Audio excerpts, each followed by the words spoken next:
Ladies and gentlemen, welcome to my channel. Today we're going to discuss about dating. Ladies living with HIV, are you planning to start dating on Valentine? Valentine is a few days away. Hello, and you think like, okay, I should get someone special in my life. But hold on, listen to this before you proceed. My name is Tishim Claire Gasamagera. I am one of the oldest people born with HIV. I lived all my life with HIV. And I am a mother of two healthy boys. So I'm sharing from my experience as well as other acquired knowledge and looking for other people's experience. I'm going to share with you today uh, 5 tips for a successful dating experience when you are living with HIV. The first tip is having clarity.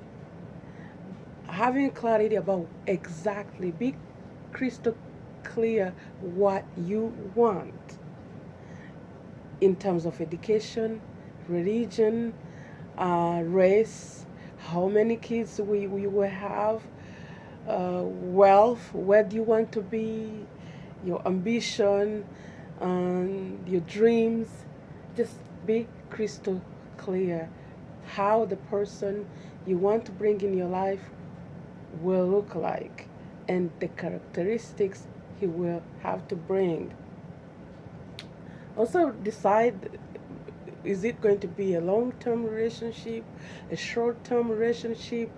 Is it a committed relationship or is just a fun relationship? Is it going to be end up in a marriage relationship, or it's going to be an open relationship? You have the power to decide before you even start dating what the outcome will be. This is the time. Imagine going to buy a house without having a tour of the house, or just go to the dealership and pick up a car at the lot at the parking lot. That's unheard of. However, people living with HIV, especially ladies, we feel internal stigma. We feel the pressure to accept whatever comes to our way because we feel less desirable. I'm telling you, hey, ladies, this is our time to make choices and be clear what we want. Tip number 2 is having a vision. Where do you want to be in terms of health, in terms of wealth, and in terms of relationship? Health, I mean maintaining a virus suppression. That person is going to help you to maintain a healthy lifestyle so you can live longer, healthier, sexy, and productive life. You have to have a vision of where exactly you want to be in terms of health. And in terms of wealth, where do you want to go? How much money do you want to work for, to earn in the future? What career? Where do you see yourself? For instance, I like politics. Is That's me. It's a personal thing. I like politics. I like to be a woman in politics. How will that partner help me as a person to be in my dream future career as a politician woman? Other women like business. Other like uh, some professional to pursue their dreams, and others are homemaker. We all have uh, dreams, we have aspiration, and we have to make a vision of where we want to be. That way, it's easy to screen the people who come in our lives instead of spending time, wasting time with people who are not going to take us where we want to be. Tip number 3, personal development. I mean body, mind, and soul. When I'm saying body, I'm saying physical. You have to do the work to stay fit. Hey, hello, this belly sheltered 2 babies. So I'm working on myself. You know what I mean, ladies? How do you look on your body? How do you love yourself? How do you conduct yourself? Are you conducting yourself like a grandma in the street, or are you conducting like someone who's, looking for somebody? Do some work. Put some spice on you. You put nice clothes, and you know what I mean. And also work on your mind. If you need care, mental health care, go in therapy. You will get help. And also learn personal development skills. You are the CEO, the chief executive officer of your dating experience. You need to learn to negotiate. You need to learn to close deals. Those skills, they are available for you.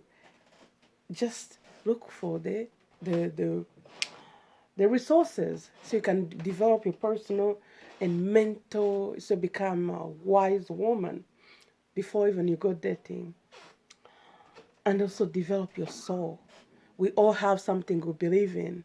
Be grounded in something. For me, I believe in God. So be grounded.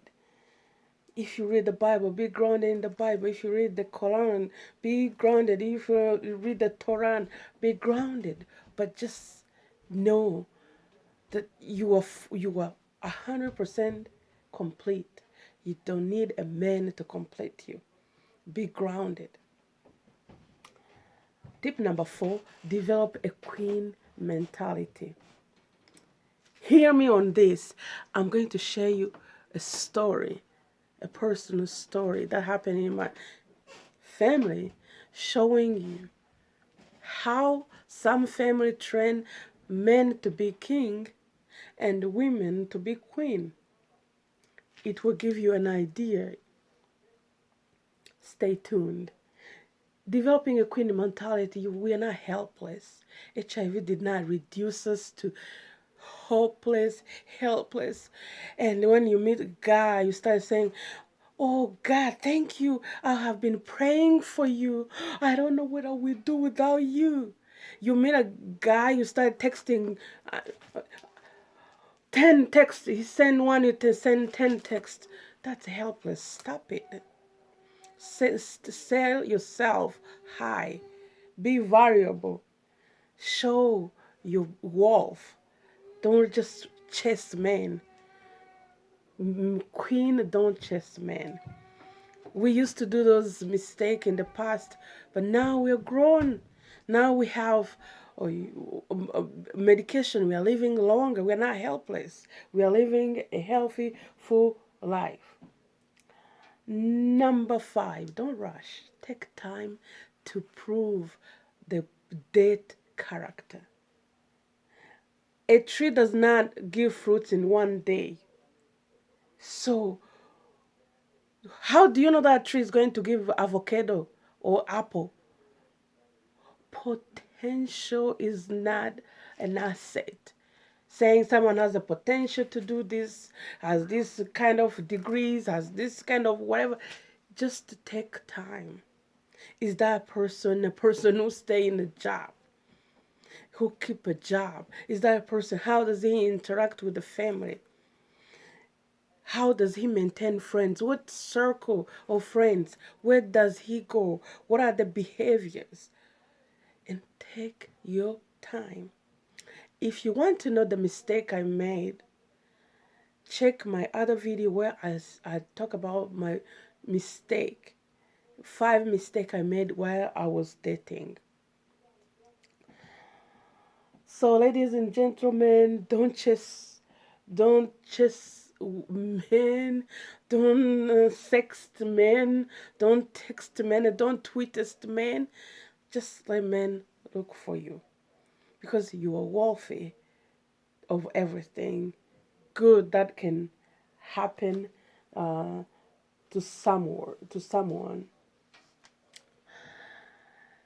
And stay tuned. I'll be discussing about in-person dating or online dating. Stay tuned. I have a lot of stuff for you, good stuff for you.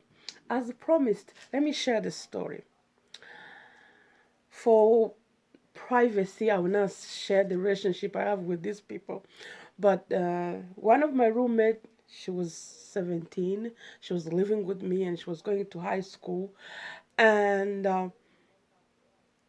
a guy worked the summer job and saved money. That guy was also 17. It was a white boy, very handsome white boy. And he saved money because he wanted to take the only black girl in the school out. And it turned out the guy didn't have a driver license. So he convinced his father to drive him and come and pick up my roommate. Of course, those who know me, oh my God, I was in the window looking at all things how they play out. The guy came driving with his father in the driver's seat. He came with flower, knocked at the door, and I opened. And my roommate came, looked at the flower, said thank you, and put the flower at the table, and they went together. And the father went out and opened the door. My roommate sat in the back seat, and they drove off. Of course, I stayed wondering what's going to happen or whatever. So around 6 p.m., my roommate came back holding her high heels in the hands, heartbroken, and said, "What happened?" And she said, "He took me to Silver Spoon restaurant." I say, "Yes, Silver Spoon restaurant is a senior citizen restaurant and it's class and expensive." And then she said, "Do you know it's only in 4 minutes walking distance?" And do you know, we was stuck there because we had to wait for his dad to come back with the car. And I say, "Hey, at least he showed he was a man. He picked you up, he paid for everything, he returned you home. Do you know how much work he did to convince his father to drive with him so he can pick up a girl?" Moral of the story, that dad was teaching his son to be a king. He did not give him money to take the girl out.